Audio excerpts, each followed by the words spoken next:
ஆரம்ப காலகட்டங்கள்ல குறைந்தது 5 to 10 நிமிடங்கள் நீங்க தியானம் பண்ணுங்க. அதுக்கப்புறம் படிப்படியா தியானம் பண்ற நேரத்தை அதிகப்படுத்துங்க. தியானத்தை உங்க வாழ்க்கை முறையை நீங்க கொண்டு வந்ததுக்கு அப்புறம் நீண்ட நேரம் உங்களால எந்த தடையுமின்றி தியானம் செய்ய முடியுங்க. யுனிவர்சிட்டி ஆஃப் மெக்சிகோல ரொம்ப ஒரு சுவாரஸ்யமான ஒரு ஆய்வு பண்ணிருக்காங்க. அவங்க 2 நபரை தேர்ந்தெடுத்து ஒரு க்ளோஸ்ட் சேம்பர்ல, அதாவது ஒரு அறையில அவங்க 20 நிமிஷத்திற்கு தியானம் பண்ண வச்சிருக்காங்க. அதுக்கப்புறம் ஒரு நபரை அவங்க கூட்டிட்டு போய் இன்னொரு சேம்பர்ல, அதாவது தனி அறையில தியானம் பண்ண சொல்லிருக்காங்க. 2 பேரும் தனித்தனியே தியானம் பண்ணிருக்காங்க வெவ்வேறு அறையில. இவங்க 2 பேருடைய பிரெயின் ஆக்டிவிட்டிஸையும் EEG மூலமா கண்காணிச்சிட்டு இருந்திருக்காங்க. ஒரு குறிப்பிட்ட நேரத்துல தியானம் பண்ணிட்டு இருக்கக்கூடிய ஒருத்தர் மேல மட்டும் அவங்க சிகப்பு லைட்டை, அதாவது ரெட் லைட்டை அடிச்சிருக்காங்க. அந்த நேரத்துல அவருடைய பிரெயின் ஆக்டிவிட்டிஸ்ல மாற்றங்களை பார்த்திருக்காங்க. இதுல மிகப்பெரிய ஆச்சரியம் என்னன்னா, இன்னொரு தனி அறையில தியானம் பண்ணிட்டு இருக்கக்கூடிய அவருடைய பிரெயின்லயும் இவருடைய பிரெயின்ல என்ன ஆக்டிவிட்டிஸ் இருக்கோ அதே மாதிரி ஆக்டிவிட்டிஸ் வெளிப்பட ஆரம்பிச்சிருக்குங்க. இது ஆராய்ச்சியாளர்களுக்கு மிகப்பெரிய ஆச்சரியத்தை ஏற்படுத்தி இருக்கு. இதை ஆராய்ச்சியாளர்கள் எவோக்டு பொட்டன்ஷியல் அப்படின்னு சொல்லி அழைக்கிறாங்க. நம்ம ஆழ்ந்த நிலை தியானத்துல இருக்கும்போது நாம் அனைவரும் ஒன்றிணைந்து இருக்கோம் அப்படிங்கிற ஒரு விஷயத்தை ஆராய்ச்சியாளர்கள் புரிஞ்சுக்கிட்டாங்க. அதே மாதிரி நம்ம வெளிப்படுத்தக்கூடிய எண்ணங்கள் மற்றவர்கள்கிட்ட ஒரு தாக்கத்தை ஏற்படுத்தும் அப்படிங்கறதையும் அவங்க தெரிஞ்சுக்கிட்டாங்க. ஒரு குடும்பத்துல ஒருத்தர் தினசரி தியானம் பண்ணிட்டு இருந்தா நிச்சயமாக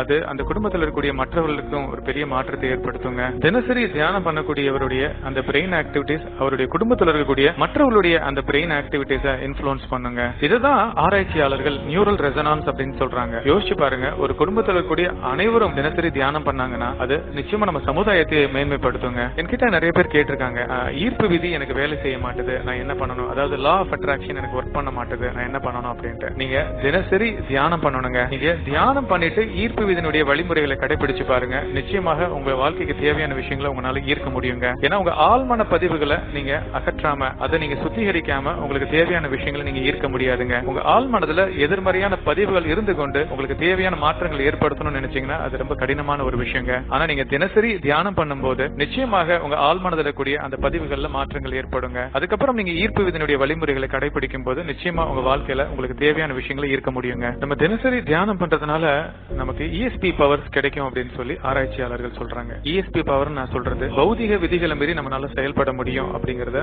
ஆராய்ச்சியாளர்கள் பல ஆய்வுகள் மூலமா வெளிப்படுத்திருக்காங்க. உதாரணத்துக்கு நம்ம வாழ்க்கையில நடக்க போற விஷயங்களை முன்கூட்டியே சொல்லக்கூடிய ஒரு தன்மை, இதை பிரிமானிஷன் சொல்லுவாங்க. நம்ம இருந்த இடத்துல இருந்து மற்ற இடங்கள்ல என்ன நிகழ்வுகள் நடக்குது அப்படிங்கறத தெரிஞ்சுக்கக்கூடிய இன்னொரு தன்மை, இதை கிளையர்வாயன்ஸ் சொல்லுவாங்க. நம்ம உடலை விட்டு வெளியில வந்து நம்ம உடலையே நம்ம பார்க்கக்கூடிய ஒரு தன்மை. அதே மாதிரி நினைச்ச இடத்துக்கு நம்மளால பயணம் பண்ண முடியுங்க. இதுதான் ஆஸ்ட்ரல் ப்ரொஜெக்ஷன் சொல்றாங்க. நம்முடைய மனோசக்தியின் மூலமாக நம்ம முன்னாடி இருக்கக்கூடிய டேபிள் இருக்கக்கூடிய பொருட்களை தொடாமலே அசைத்து காட்டுவது, இதை டெலிகினசிஸ் அப்படின்னு சொல்லி சொல்லுவாங்க. ஆன்மீக உலகத்தில் இருக்கக்கூடிய மகான்கள் மற்றும் உயர் ஆத்மாக்களோட தொடர்பு கொள்வதற்கான வழிமுறை, இத மீடியம்ஷிப்னு சொல்லுவாங்க. நான் சொன்ன விஷயங்கள் எல்லாமே பௌதிக விதிகளை மீறின விஷயங்கள் தாங்க. ஆனா மனிதர்களால் இதை செய்ய முடியும் அப்படின்னு சொல்லி ஆராய்ச்சியாளர்கள் சொல்றாங்க. நம்ம பூமியில வாழ்ந்த நிறைய மகான்களும் யோகிகளும் நான் சொன்ன எல்லா விஷயத்தையும் அவங்க பண்ணிருக்காங்க. ஒருவர் தினசரி தியானம் பண்றதுனால இந்த மாதிரி எக்ஸ்ட்ரா சென்சரி பெர்செப்ஷன் அவருக்கு கிடைப்பதற்கான சாத்தியம் அதிகமா இருக்குங்க.